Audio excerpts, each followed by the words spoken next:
তাবিজেও বসে আসেনি, রাগে স্বামীকে করলেন স্ত্রী। দর্শক, আপনারা জানেন যে আমরা বরাবরই আপনাদেরকে বিভিন্ন ঘটনার শুরুর অংশ জানিয়ে থাকি এবং ইদানিং চেষ্টা করি যে ঘটনার শেষে কি ঘটে সেগুলি জানানোর জন্য। আপনারা জানেনই যে আমরা বরাবরই অনুসন্ধানমূলক কিছু তথ্য আপনাদেরকে দিয়ে থাকি। তো আজকে ঠিক তেমনই আপনাদেরকে একটি রোমহর্ষক এবং পরবর্তীতে কি ঘটে সেটি জানানোর জন্য আপনাদের সামনে হাজির হয়েছি আমি স্নিগ্ধা আখি। আজকে আমরা যে ঘটনাটির সর্বশেষ আপডেট জানবো সেটি ঘটেছিল 5 বছর আগে। গত 2021 সালের 30 মে রাত যখন ঘড়ির কাঁটায় 10:30 সেই সময় মহাখালীর আমতলীতে এবং হাত পা বিহীন একটি পায় বনানী থানা পুলিশ। পরবর্তীতে সেই অংশ উদ্ধার করে বনানী থানা পুলিশ তাদের হেফাজতে নেয় এবং তার কিছুক্ষণ পরেই আবার রাত 11টা বা 11:30 নাগাদ রাজধানীর তেজগাঁ শিল্পাঞ্চল এলাকার এরা বাস কাউন্টারের সামনে একটি বস্তার মধ্যে পাওয়া যায় হচ্ছে আপনার হাত এবং পায়ের অংশ। সেগুলি উদ্ধার করে তেজগাঁ থানা পুলিশ। শুধু তাই নয়, ঠিক ঘটনার একদিন পর আবার উদ্ধার হয় বনানীর 11 নম্বর লেক থেকে একটি। এই ঘটনাটি ঘটিয়েছিলেন একজন নারী। এই যে ছিল তিনি আর কেউ ছিলেন না, রিক্সা চালক ময়না ওরফে শাকিল।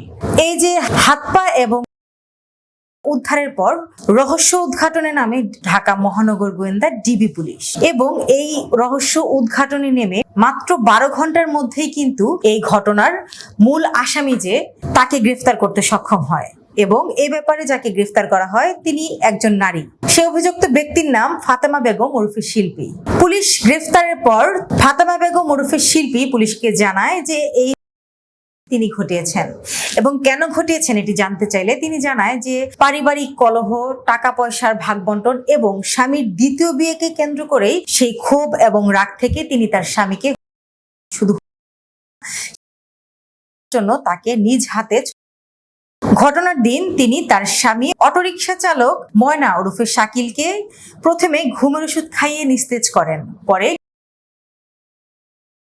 এবং নিশ্চিত হওয়ার পর জন্য প্রথমে 6টি টুকরা করে শরীরের মূল অংশ একটি নীল রঙের পানির ড্রামে এবং বড় কাপড়ের ব্যাগে ঢুকিয়ে রাখেন ফাতেমা। তিনি 1300 টাকা দিয়ে একটি রিক্সা ভাড়া করে এবং ভাড়া করে প্রথমে সেই ফেলে মহাখালী আমতলীতে এবং হাত এবং পা সেটি ফেলে তেজগাঁ শিল্পাঞ্চল এলাকার এনা বাস কাউন্টারের সামনে এবং বনানী 11 নম্বর ব্রিজের পূর্ব পাশ থেকে গুলশান লেকে ফেলে দিয়ে বাসায় চলে আসে। এই ঘটনা ঘটার পর ময়না মিয়া ওরফে শাকিলের দ্বিতীয় স্ত্রী নাসরিন আক্তার তেজগাঁও শিল্পাঞ্চল এলাকায় 1 জুন একটি মামলা করেন এবং সেই মামলার পরিপ্রেক্ষিতে এই ফাতেমা বেগম ওরফে শিল্পীকে গ্রেফতার দেখিয়ে আদালতে প্রেরণ করে এবং আদালতে তিনি স্বীকারোক্তিমূলক জবানবন্দি দেয়। এই ঘটনায় পরবর্তীতে মামলাটি তদন্ত করে ক্যান্টনমেন্ট জোনাল টিমের ইন্সপেক্টর কাজী শরীফুল ইসলাম 2022 সালের 24 অক্টোবর ফাতেমার বিরুদ্ধে অভিযোগপত্র দাখিল করে আদালতে। 2023 সালের 12 মাস আসামির বিরুদ্ধে অভিযোগ গঠন করে বিচার শুরু করে আদালত। মামলার বিচার চলাকালে আদালত 26 জন সাক্ষীর মধ্যে 17 জনের সাক্ষ্য গ্রহণ করে। আত্মপক্ষ শুনানিতে আসামি নিজে আত্মপক্ষ সমর্থন করেন এবং তার দায় স্বীকার করে নিজের সাফায়ে নিজেই সাক্ষ্য দেন এবং আত্মপক্ষ শুনানিতে আসামি নিজেকে নির্দোষ দাবি করে ন্যায় বিচার প্রার্থনা করে। পরবর্তীতে মামলার যুক্তিতর্ক উপস্থাপন শেষে আজ 2 জুলাই বৃহস্পতিবার এই মামলার রায় ঘোষণা হয়। এই মামলায় অভিযুক্ত ফাতেমা আক্তার শিল্পীকে দোষী সাব্যস্ত করে মহানগর দায়রা জজ নাজমুন নাহার নিপু তাকে এছাড়া 7 বছরের কারাদণ্ড, 10,000 টাকা অর্থদণ্ড অনাদায়ে তাকে 3 মাসের বিনাশ্রম কারাভোগের রায় দেন এবং রায় শেষে তাকে সাজা পরোয়ানা দিয়ে আবার কারাগারে পাঠানো হয়।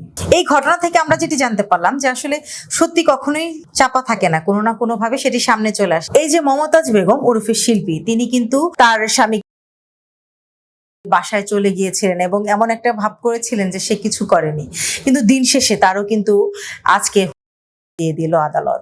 তো আসলে আমরা সব সময় বলে থাকি যে সম্পর্কের যত্ন নিন, সম্পর্ক মূল্যায়ন করুন এবং নিজে সচেতন থাকুন এবং অপরকে সচেতন রাখুন।